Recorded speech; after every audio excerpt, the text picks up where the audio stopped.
Good afternoon, everyone. This is Craig Rosenthal. I'm SVP of Sales and Service and Marketing at Fiduciary Benchmarks. And today we're going to talk about how you can take your practice to the next level by adjusting the way you think about efficiency, repeatability, scalability, and how that can drive you to greater profitability. Let's get started. Where does new revenue or improved profitability come from when everyone is distracted by world events? And let's not forget how difficult it is to be a retirement plan advisor, whether it's fee compression, consolidation, regulation, technology, and more. All of these things are fighting for your attention while you're trying to keep an eye on building a better practice. And you're doing this while your costs of doing business are going up, and there are pressures on you to lower your pricing from your core source of revenue, the plan sponsors. The only answer to this that I can think of is you have to tweak the way you think about and the way you actually run your practice. So let's start with efficiency. By definition, efficiency is the power to achieve more by doing less. How realistic is this when you walk into an office every day and are faced at a minimum with the following: phone calls, emails, a CRM system to log those calls and emails, Microsoft Office suite to build the reports or the documents to respond to those inquiries. And that's even before we get to the individual tools that you utilize to support your clients and attract prospects. Things like investment analytics, benchmarking, RFP, financial wellness, document vaults, and potentially even like an IRA rollover service. That is a lot of stuff for anyone to be efficient. And me personally, I like to break things down into logical pieces. So we kind of talked about all the things that are on your desktop or in your workspace, what we'll call tools. There are two other levers that you can adjust or you have to play with to get to the right place. And one of those is time, and the other of those is people. Benjamin Franklin laid the groundwork with the quote, or for the quote, "Time is money." So when you think about time, what are your time wasters? The things that you do over and over and over again that aren't truly beneficial, and there's got to be a better way. So, how many different systems do you log into every day? How many clicks does it take you from the point you log in to you get the information you need? And then lastly, once you've done that, is your team re-entering data? I mean, that's one of the biggest things for me. I hate to see people entering data. We live in a world where porting of data from one place to another should be the norm. So the downside to this is that the more time something takes to do and the longer it takes to do, it's generally more, or it's directly correlated to how many potential errors can be made. The more people touch something, the more time it takes, the percentage of time that there are going to be errors increases.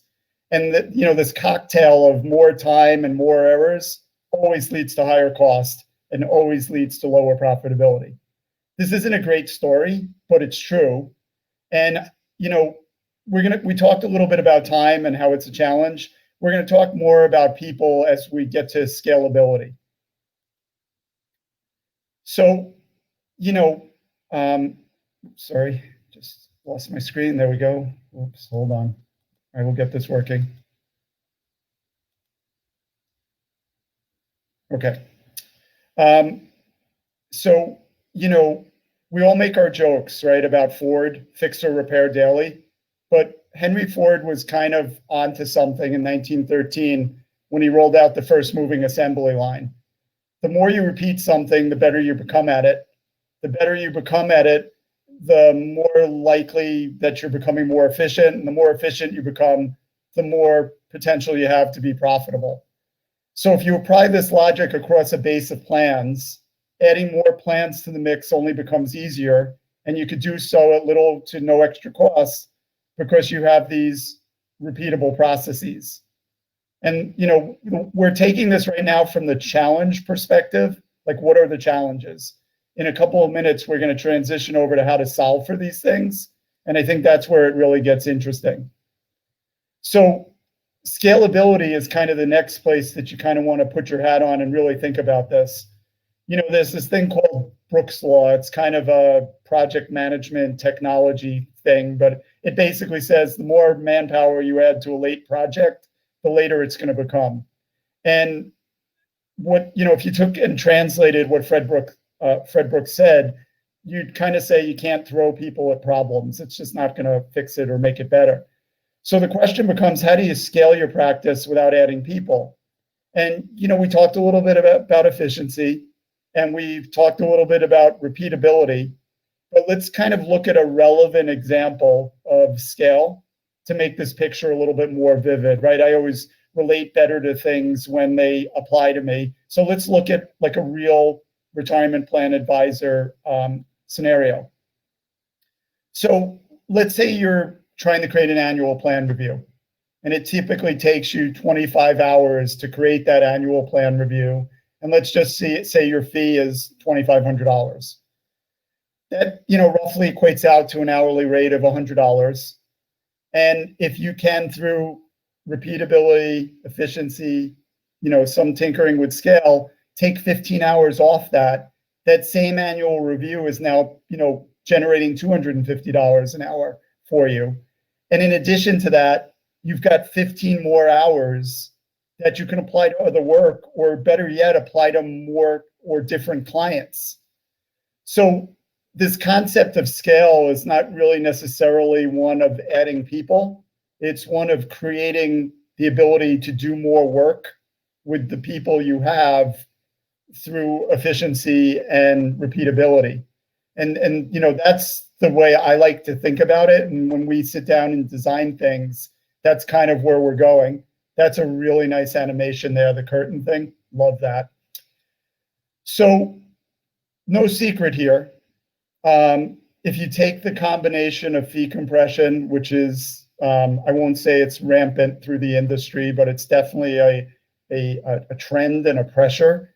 If you take the combination of fee compression and you add to that rising costs, all you're left with is eroding margins. And, all challenges and no solutions makes me a dull boy.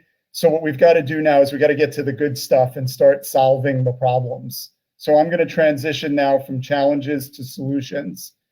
And the first thing I want to solve for is efficiency. And here's the deal, right? We're all in the industry. We all work together. We all know the same people. We all know the solutions. And the concept of dashboards, data aggregation, the promise of integrations, they're not new. But like everything else, as time passes, someone else is always going to build a better mousetrap. And, this mousetrap is your portal to everything that matters in your retirement plan practice. We know, right, you don't want to do the operational or administrative stuff. What gets you excited to go to work in the morning is working with the plans and participants. And that's why you love your job. And that's why you need tools that can free you up to do that. Now, if those tools free you up to do that, and you also happen to have your own practice or run the practice, and the tool can give you, like a CEO level view on demand of the scale and the growth of the practice, and whatever analytics you want are at your fingertips without having to program for them, that's kind of the secret sauce that is going to take your practice to that, aforementioned next level. The second thing I want to talk about is repeatability. And, listen, you have clients and I have clients, and we all know that some of our clients are special and they want to be or have to be treated differently than the others. But at the end of the day, most advisors have 2 or 3 service models they use to support their clients. Some are BOR or 321 or 338, call them small, medium, large, gold, silver, bronze. call them whatever you want, but build them so they can be done over and over again and repeatable, and make those one-offs a lesser part of your business. When I look at my client base, I've got my A's, my B's, and my C's, and I'm sure you guys all do as well. And, the A clients are the ones that I can service the most easily and the best, and I know are contributing to margins. And the C clients are the ones that are torturing, my team, and they take up a lot of resources, and there's no way that I can possibly make them profitable. And they eat away at, honestly, the whole business because they occupy resources that could be doing something else. So building this repeatable, reusable service model that can be supported with one set of tools and one process is really kind of one of the more important concepts. And if you take your tools and they're integrated, developing these standardized client service tiers is much easier. And then rolling those tiers out across your plans as some sort of standard service model, not only does it make your practice more efficient and more profitable, but it's going to allow you to know more consistently that your services are being completed as to the way they're dictated to be completed in the service agreement, because everything's in alignment and you're doing less specialized service. So it's kind of getting to that place where you have templates and you use them and you have a limited number. Now, with that, data is obviously on all of our minds for a variety of reasons. And it's always amazing to me when I'm just chatting with advisors and I'll say, hey, what's the size of your practice? How many plans do you have? What's your total AUM? And I'll almost always hear papers shuffling, keyboards clicking as they try and open multiple Excel sheets, screams for an administrative person to pull a report. Why is it so hard to have all of your plan data in one place, coming into a system automatically every month, so you have access to the data you need to better support your plans and better run your practice? I don't think it's as hard as people make it out to be. Now, admittedly, there are outliers, right? There are small record keepers. There are, less utilized plan types. I don't want to make it seem like it's 100% solution, but, it should be 95% or better for most people. And, that will allow you to better serve your plans and allow you to better run your practice for sure. The other thing I always find interesting is the number of advisors that I speak to that are utilizing more than one investment monitoring tool has grown exponentially. There used to be a time where I'd ask somebody and they'd say, oh, I use X or I use Y. Now, more often than not, I hear I use X and Y. And I don't know how you can easily and successfully run a business when you have two different investment monitoring tools, having to get data into both of them, having to get, have different reports that you need to utilize, let alone if you have a fund that goes on a watch list and you've got two different investment analytic tools, you're now watching it in two different places. You potentially have it in watch on one place and not on the other. I mean, it seems like this is just a problem waiting to happen. So I think this aggregation or this consolidation of investment monitoring into a single location, even if it's multiple tools, is really important, because there's no way that it's helping anybody's practice to be tinkering with that many tools and putting in all that work. Now, last, scalability. So 3 times in my career, I've bought Salesforce for the organization that I was either leading as a tech person or leading as a salesperson. And I never had a doubt in my mind it was the most robust CRM. But the most robust offering isn't the best offering if you're a cost-conscious, consultant-adverse small business. That's for the big budget, heavily resourced conglomerates, right? And so, I mean, there are other alternatives, right? In the advisor space, you've got some, Redtail and Juncture, and maybe even Microsoft Dynamics might be a step down from Salesforce in terms of what's necessary to run it.